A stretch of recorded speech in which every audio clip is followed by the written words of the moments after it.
Very good evening to you all. This is Rajesh Thondale, Marketing Head, Care and Coordinator for Mano Samvada. I welcome you all to this webinar on the best team player under Mano Chintana series, which is a knowledge sharing program by Mano Samvada. We are here to know more about the traits of a best team player. Who, according to you, is a best team player? One who is willing to learn, ready to share their expertise, contribute ideas, or be respectful to others? Or is it something else? Let's hear it out from Akshara Damle, who will be giving us more insights about the traits of the best team player.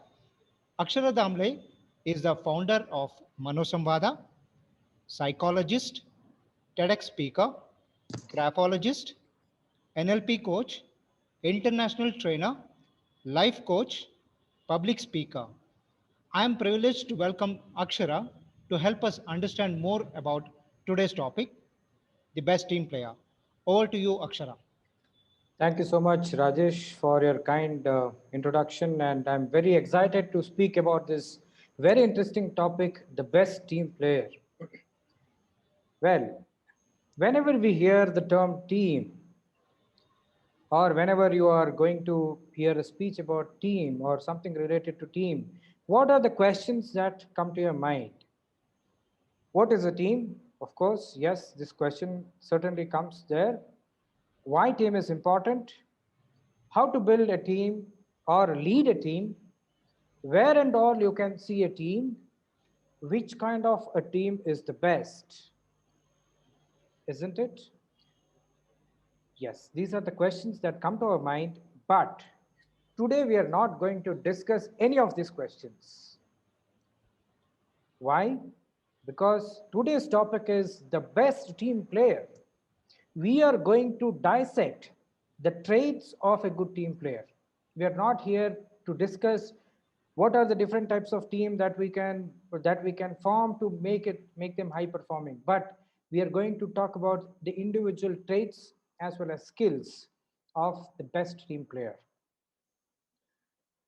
So the idea is to make or to create the wolves. What do you mean by that? Well, who are the wolves? I'm sure most of you have already heard the story of the wolves, where some of the scientists really believe that wolves howl communally to help and strengthen the social bonding between them. So they are such a good team players that we can find where they will not allow or they will not let down any of their team members. That's the strength of the teams of wolves.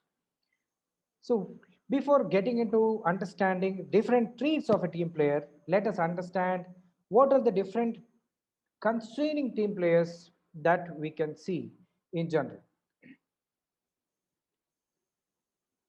There are small organizations where you will see all intelligent people who will be contributing in different ways, but some individuals will be there who will be complaining about other team members. Wherever they can find excuses or wherever they can find faults in others, they will be the first one to recognize those faults and put it in front of everyone. Of course, they may be intelligent, they may be great contributors as an individual, but their complaining nature becomes very, very disturbing for the team, and that may impact in breaking of the team. So this is one type of team that we see in a couple of organizations. Then we also see island contributors. I'm quoting this term island contributors because there are individuals in these teams who are very, very talented, very, very intelligent, extremely contributing as individuals. They are all beautiful individuals in terms of their resources, but they are not connected to each other. So whatever happens within their circumference or within their fort, but nothing goes beyond that. That is when organizations fail to grow as a collective entity, but individuals will be outperforming one another without having a connection between them. There are many other organizations which we can see where the individuals are there, they're contributing, but they're all very similar to broken mirrors. If you ask one individual about certain responsibilities, he or she will show the other person as the responsible person. When you go to them, they will show somebody else. So nobody is taking the responsibility, but passing the ball of the responsibility to one another. And that is when it appears, the organization appears like a broken mirror, because there is nowhere any compatibility between the members, because of which the organization suffers.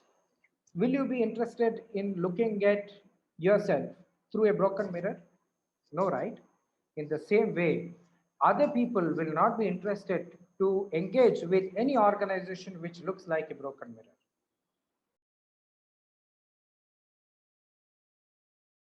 Now, let us look into what we need to develop.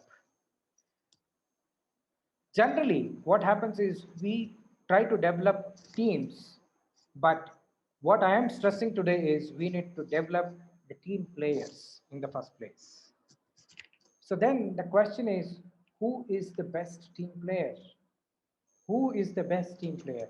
What are their traits? What are the skills that we look in the best team player?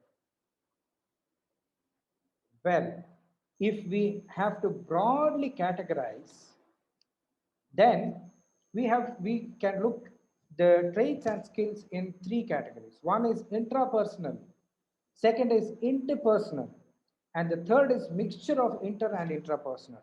So that is when these kind of traits will be important. Well, let us go on seeing the traits or skills one after another. First and foremost trait that is required to build a team is the nature of accommodative. If a person is accommodative to different types of people coming from different cultures, different languages, different behavior, or different thought processes, that is when you will be able to build a team. And for this, you need to be having multicultural perspective. The second aspect is being assertive. Lot many times, whenever there is a question of dissent, people start becoming abusive. They start becoming violent and try to push their thoughts on the others. Instead of that, if you can be assertive, that is when you can actually push people to work for the team. At the same time, you will be able to get the things done in a very coherent way. The third aspect is very, very important. First and foremost, you have to be a believer. What kind of believer? You should believe in yourself first. Then you should believe in your team. And thirdly, you should believe in the process of teamwork. Otherwise, you will not be able to contribute in a team. I've seen many entrepreneurs who are successful in their own way as individual contributors. But when it comes to leading the team or working with the team, they find it very difficult to work with the team because fundamentally they do not understand in believing in the process of teamwork. They still think or they continue to think that they are the best performers and rest of the members in the team are not so good performers. That is when the problem comes for many startups where entrepreneurs get stuck because they are not able to believe in the team. Then comes, you should be a good communicator so that you can bring in consensus among the members. Generally, what happens is in many teams, team leaders will decide the decisions or come with the decisions and force it upon the team members. That is when the problem comes because other team members may not be in consensus with the decision that has already been taken. That is why the team members should be good communicators irrespective of their positions in the team, whether you are a team leader or just a member or the youngest member in the team, so that you will be able to communicate your ideas and bring in consensus so that every team member will contribute to the fullest so that the team performs to the best. And as Simon Sinek often says, why is very, very important. A lot of us miss this bus of understanding why am I here? If you have this clarity of why am I in this team? What is my role? What are the things that I need to perform? If you have this clarity, that is only when you will be a great team player. Then, then comes the commitment. Commitment to what? Commitment to collective goals. Generally, what happens is we will have our own individual aspirations, we will have our own vision, we will have our own imagination, we will have our own future that is appearing to us. But at the same time, when you are a part of a team, you should also understand what is the collective goal. I often see employees are not aware of the vision and mission of the organization. They do not know where the organization is heading to. That is when the problem comes.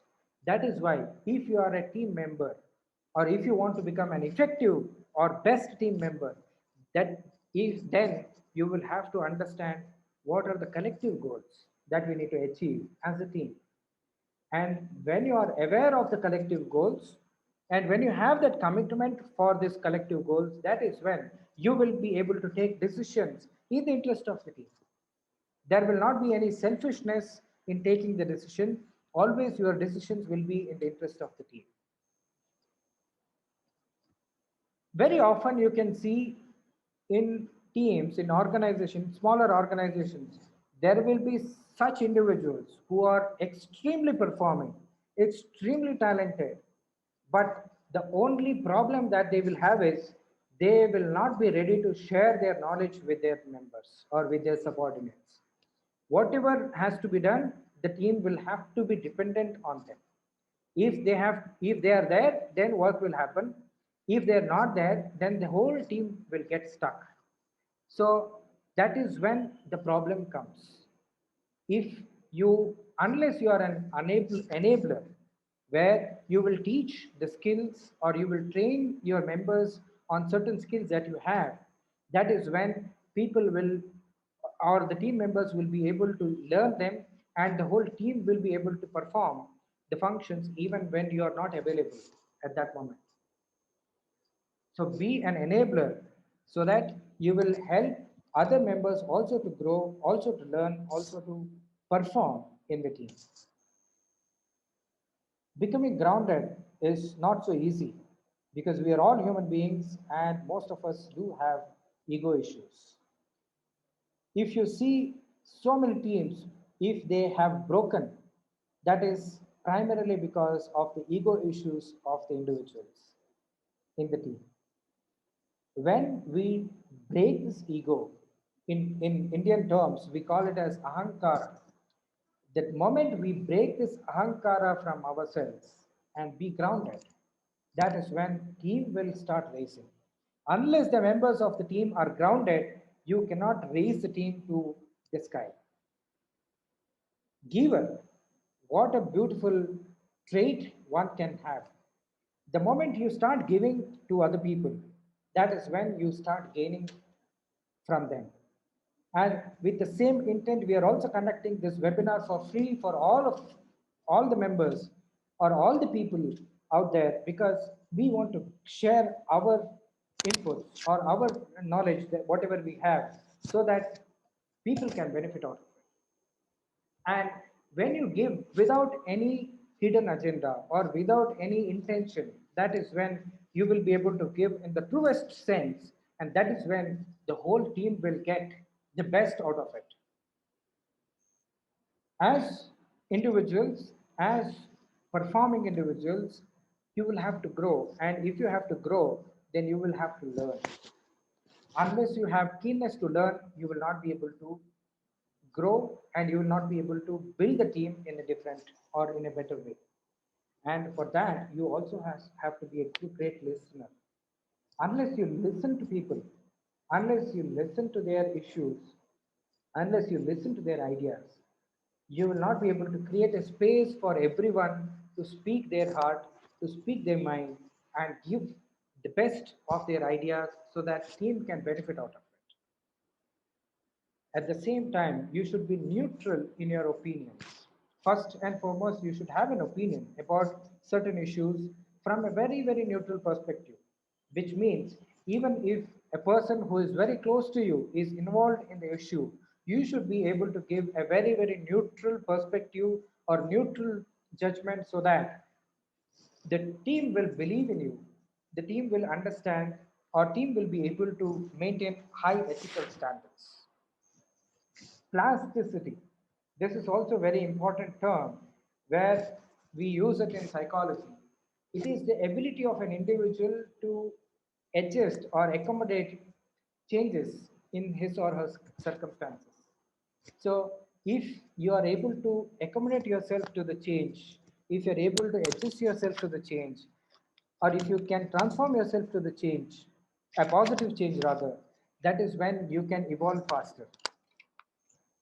Quintessential and X factor, which is very, very important in motivating the teams. Quintessential refers to a trait of a person which appears as an example, which appears like a scale which others will consider as a reference scale.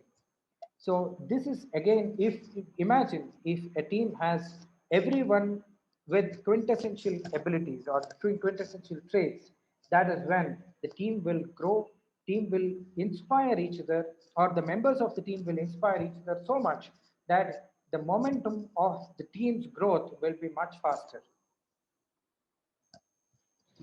Responsibility is a very important trait one has to carry. When I speak about responsibility, it's not just about performing the function or performing the task, but also reporting about it. If you are finishing a task, don't just finish it, but also report it to the team so that everyone is aware that the work is over. In case if you are not able to function or if you are not able to complete the task, then also report so that people are aware that that work is not over. And at the same time, it will also be helpful for the team to take a decision, something whether or take a view if something else can also be done to finish that task. And at the same time, be responsive. If somebody is asking help, if somebody is coming to you with some queries, be responsive to them. And at the same time, respect every individual in the team. Dignity is such a human factor that enables or that pushes individuals to contribute to their best. And that is why we should always respect the members, irrespective of their positions in the team. Be compassionate so that people can share their issues, whether it's personal or professional, and be sensitive to their whatever they share so that you can understand them better. And when you are warm, naturally people will come and share with you, and you can be a great person in the team where you will be a kind of glue among all the team members. Trustworthy. Imagine a team which has so many people, but nobody trusts anybody. Can that team function? Not at all. Building trust is very, very fundamental in building relationships. You can watch our webinar in the which happened in the month of February, where we had spoken about the factor of trust, how trust is important in building relationships, in developing uh, teams or developing organizations. So trustworthiness is very, very important trait one should carry. When I say versatility, it is about being diversified in multiple skills and or having multiple knowledge. This is very important. For example, imagine a cricket team which has already lost 4 or 5 wickets, and In case if there are all bowlers to bat in the order, then the team will be extremely worried.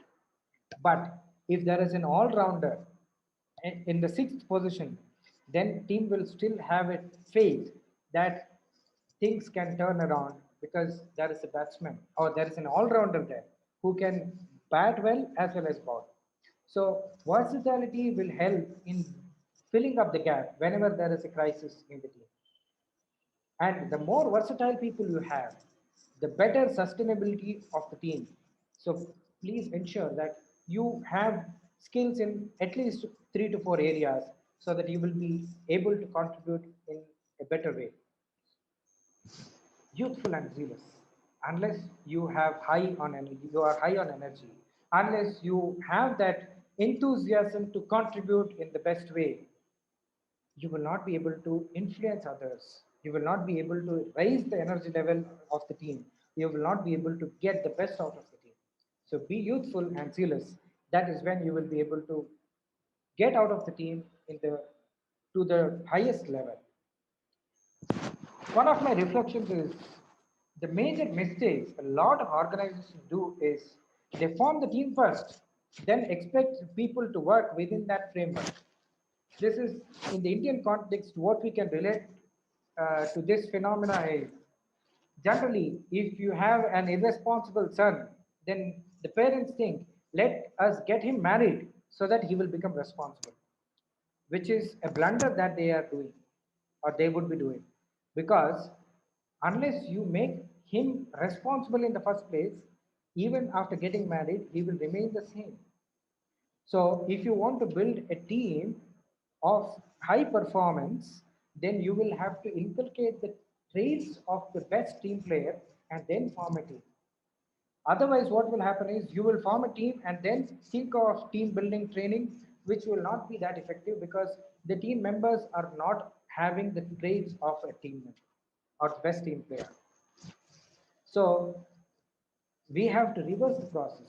First, train the individuals to be the best team players and then form a team out of them so that you will be able to see miracles out of those teams. And to do this, you will also have to have a good organizational culture. In fact, in the last webinar, we had spoken about culture and psyche, where we had seen how culture influences the psyche of an individual and how psyche also influences the culture, and in general, how organization culture will influence the performance of the employees. You can go back to this video, which is available on our YouTube channel, so that you can also integrate whatever we are discussing here with the previous knowledge. Now we are open for question and answers. Akshara. Sure. We can go ahead with the questions. Yeah. People can share their questions on the chat box in case if they want to ask in person, they can unmute themselves and ask as well. Okay, now we have a question already when we conducted the registration session, Akshara. Sure. So let me give you the first question by one of the attendees. How can a team be a balanced team if some of the team members are performing average? Okay. I have seen this in a couple of teams where some of the people are extremely performing, but they do not know how to showcase what they have done. But at the same time, there will be somebody else who would be who would not be performing much, but they will take all the credit. So this is when the imbalance starts happening in the team.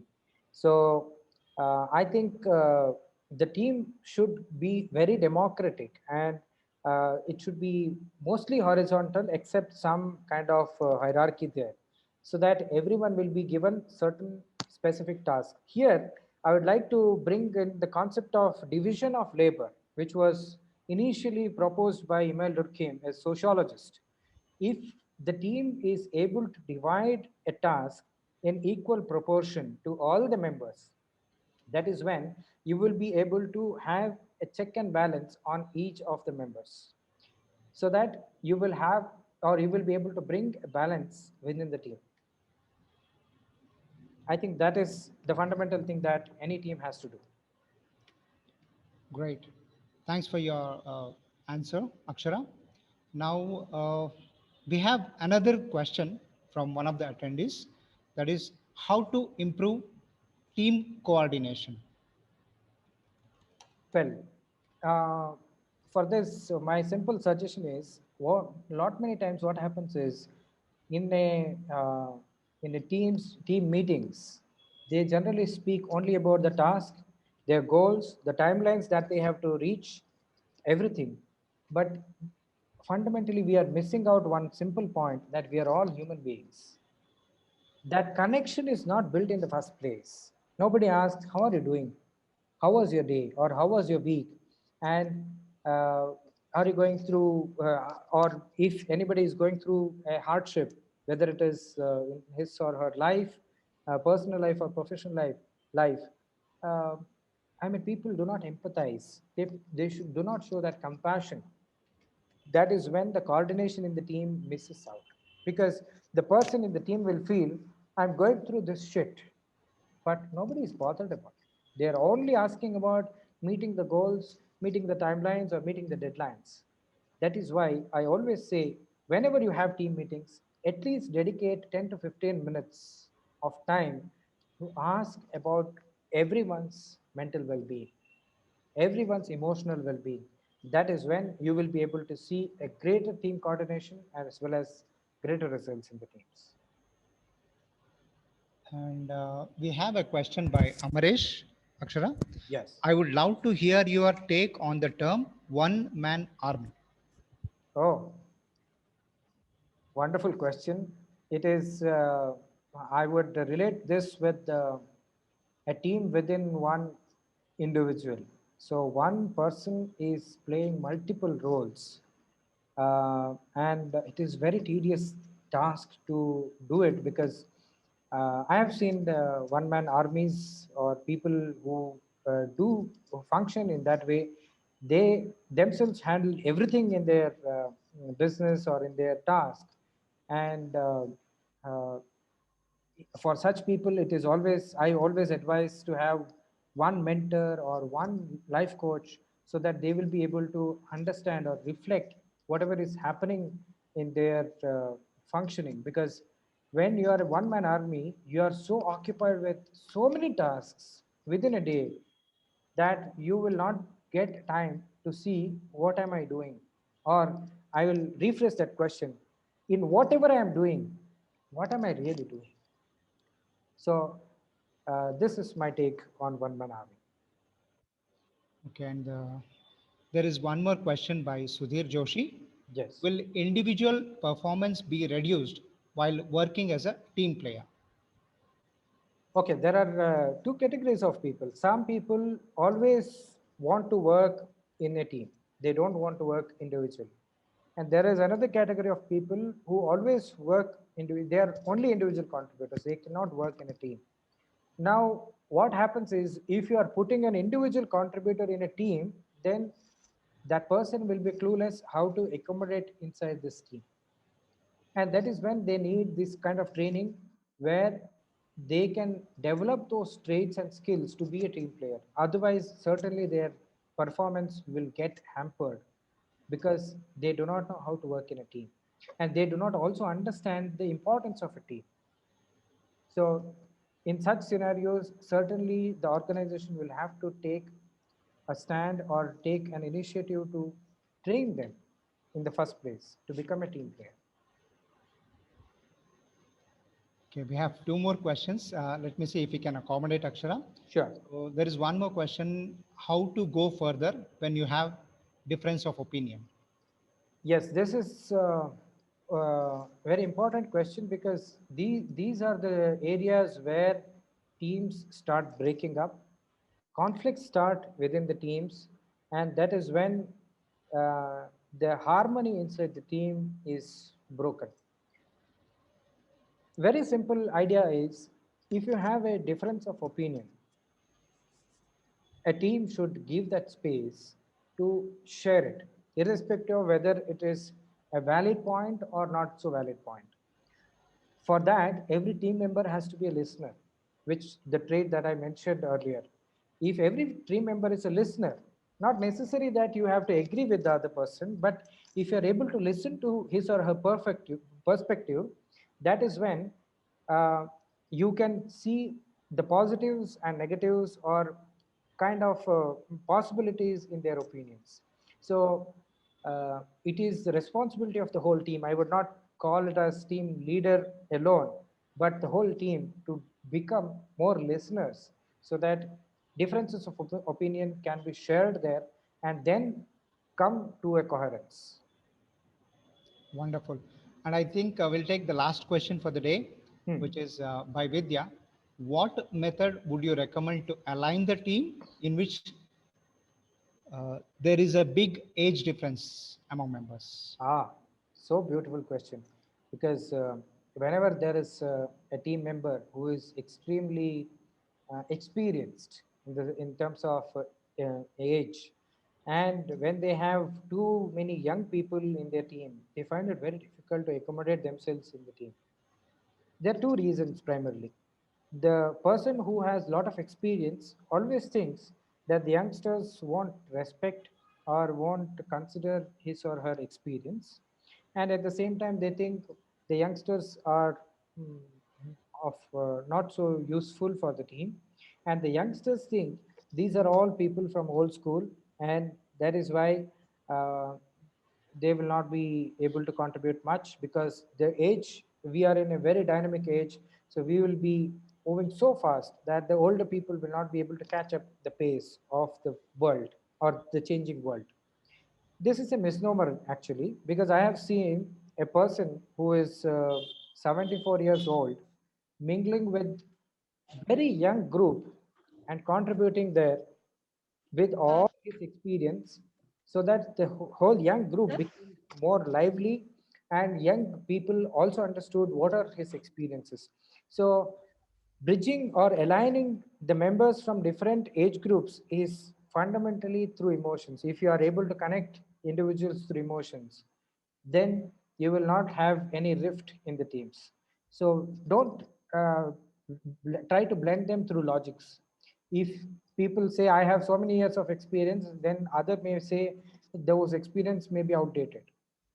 Or if the older person says you're all new and you're of no use because this work needs experience, then they may say we are coming out with new ideas. So unless you blend people through emotions, it is difficult to align them in one place. Great. Do we have time for another question? Sure, we can. Okay, the last question, finally, we have by Ashoka. Yes. When we work with new team member from different place and culture, the team members will take time to adjust. So it will affect the immediate result. How can we cope up? Okay. Uh, this is this may be coming from a specific scenario because here a team is already existing, and uh, he's saying that some new member is entering into this team, Yes. and what he's also saying is the person is coming from a different place, different culture altogether, and the difficulty is in terms of adjusting. There, the team has to take the responsibility or initiative to make it comfortable for the new member. It's not just the responsibility of the new member to get accommodated, but the team has to give a space. It is just like a newly wedded bride entering a new family. Then the family has a responsibility to make her comfortable, to get an understanding of the processes that are happening there. So it is the responsibility of the team. Of course, it may take some time. I understand. It may hamper the if the team is uh, moving with a lot of speed, then it may be difficult for the team to give that time. But at least assign one or two persons to make it comfortable for the new member to understand the processes that are happening in the team, and give small tasks initially so that they will be able to understand and accommodate themselves faster. So I would like to thank each and everyone who has joined today's session and made this a very successful one. Thank you, one and all.